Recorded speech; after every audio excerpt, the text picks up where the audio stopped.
আজ আমি চলে এসেছি কুষ্টিয়ার সেই পোড়া রুটি খাওয়ার জন্য। কুষ্টিয়ার পোড়া রুটি নাকি খুবই টেস্ট, এবং কুষ্টিয়ার জন্য সবচাইতে বিখ্যাত হচ্ছে এই পোড়া রুটি। আর এই পোড়া রুটি খাওয়ার প্রসেসটা হচ্ছে দুধ দিয়ে খেতে হয়। আর তাই আজকে আমি চলে আসলাম ভাইদের কাছে, দেখা যাক এই কুষ্টিয়ার এই পোড়া রুটি আর চা খাবো।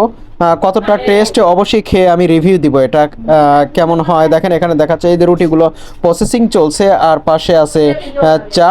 এটাই হচ্ছে কুষ্টিয়ার সেই। এই রুটিগুলো আগুনে পোড়াবে।